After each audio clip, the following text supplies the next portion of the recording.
Hello everyone, Mike Arnold here, co-founder of Path Trading Partners along with Bob Iacchino. So the point of this video is to go through a lot of the cryptos we're following publicly and put it in perspective. We've got the declining rotation zone. If you watch the NEM, XEM, and NEO video put out earlier, I talked about the declining rotation zone and how as long as that's declining, especially on the daily basis, the probabilities are for lower prices until we can get a close above there or a sustained breakout move above there that eventually closes above there. We have not been able to do that in pretty much most of the cryptos. There are a couple stronger ones within the rotation zone that are hitting the upper edge, and we'll touch on those when we get there. But a lot of these are now in consolidation. For example, Bitcoin Cash, in consolidation, declining rotation zone. Pay very close attention to the top of the rotation zone. Time this recording 1370. And this rotation zone has been tested in cryptocurrencies, in stocks, in futures, and in foreign exchange for many, many years of data. It's a very powerful tool. It's actually, there's nothing magical about these exponential moving averages. They're a timing mechanism based off price consolidation and public and groupthink behavior. That's why they tend to work so well. Are they exact? No, but they're a very good template to use to help keep you in the right direction of your trades, knowing when to move your stops. So as you see this come down, if you're long here and you've picked some up, as long as this is declining, move up your stops. Make sure you know where your stop out, because as this comes down, it could trigger another price sell-off to at least to retrace some more of this move. And so you're going to want to know where your stops are and what your plan is to deal with it. Now, if we break up, then that's fine and dandy. But the bigger risk here now is if we break down, and people don't want to see that, especially since other people are still unwinding positions that they've bought, that they might be close to break even on rallies or underwater and they're just wanting to get out.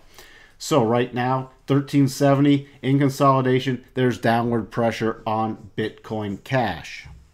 Here we have the original Bitcoin caught between the 8 and the 21, declining 21. Keep in mind now it's below the next projected gain level, so if do break up, keep it, the 21 is right around 93.64, so that's major overhead resistance. And it's roughly, this is a slightly stronger one. It's now pulling back into its major consolidation area between some very key levels, but that's what we're watching for, right around this 8. If it does break down, watch for key support right around the 80.76, and you can fine tune it using the GAN levels on the shorter term charts. This is more of an overview video just to point out how this is to the lower end of the rotation zone with the declining 21.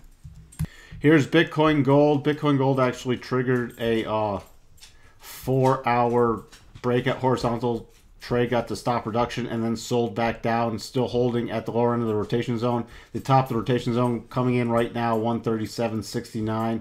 So just keep that in mind. It did sell off, attracted some buyers back at this key 108 level. So let's see how this continues to unfold. But again, you still have the declining rotation zone on the daily chart. And now the very key level for this is 108 to the downside. Looking at Dashcoin running up. See, we ran up to the top of the rotation zone, then sold back down, closing back below the 8, closing back in it, now hovering back down. Very key support right now, looks like about 578. Keep that in mind. We have the declining rotation zone, which is coming in at 656, so that's major resistance area. It's holding above its 37.5 retracement zone, but that's still good. If it does break below that, the next key level is 528, where we have these 200 simple moving average and the 50% retracement from this up move. Looking over at EOS, very key support coming in about 833, 835 area, so that's going to be on a key level to watch for the downside. Running up, hit the 50-day exponential declining moving average. And now we have the top of the rotation zone coming in at about 989, so that's very major resistance to watch for. That's going to be the key level you're watching for a close above, but keep in mind if we do sell off and break below the 835, not very good for Dashcoin. Next major level below that would be 784. Looking over at Ethereum now, we got the 50 and the 21 converging. The 50 is going to move slower. The 21 is going to decline faster. So they're going to converge right around this 905 to 910 level. So that's going to be major resistance. Key support now coming in about 811. So watch, if you get a move below 811, next major area to downside 780, then 762 to 745.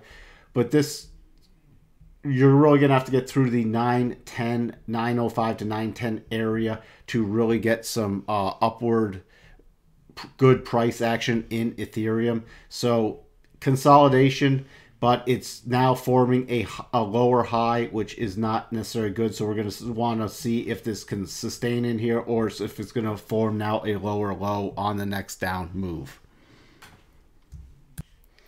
Over to IOTA. IOTA, you can clearly see, is also in consolidation, holding right at the 37.5. Last time it broke down, just dipping below the 50%, but that's key support coming in right around the 165 area.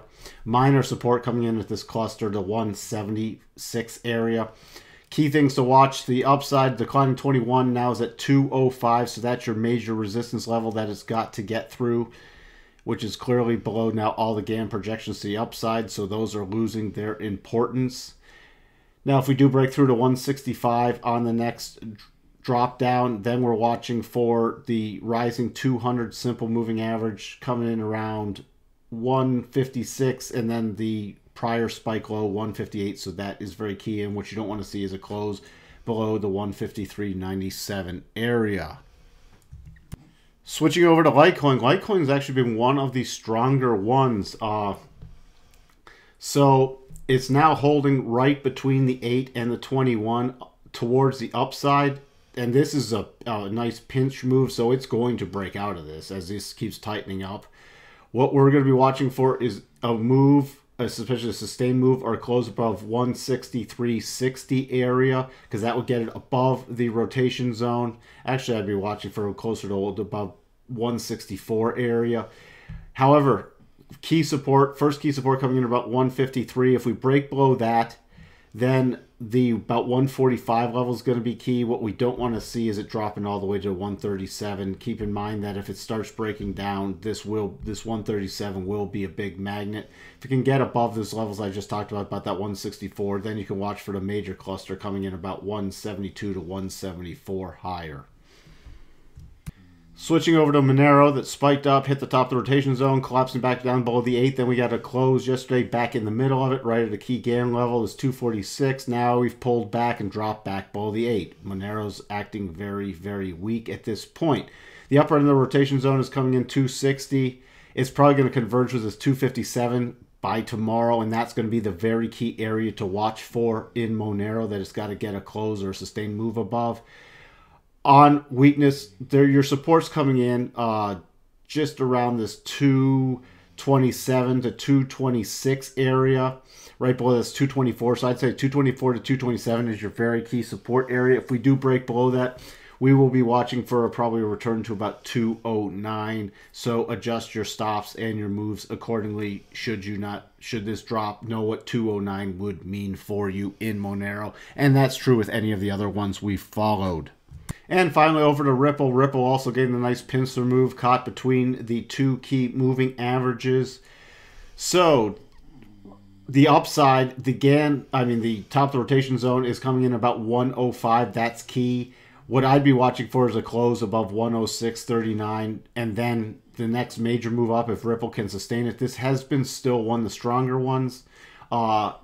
We'd be watching for about the 114. We got the declining 50 in there. Now, if we break below this very key support at about 95 to 96, then we're going to be watching for the return to the 90 level, and then the major level below that's the 81, really 68 to 81 that we don't want to see a move below, but we got another pincer move happening on Ripple. Just keep that in mind, and I don't know why this most recent candle disappeared.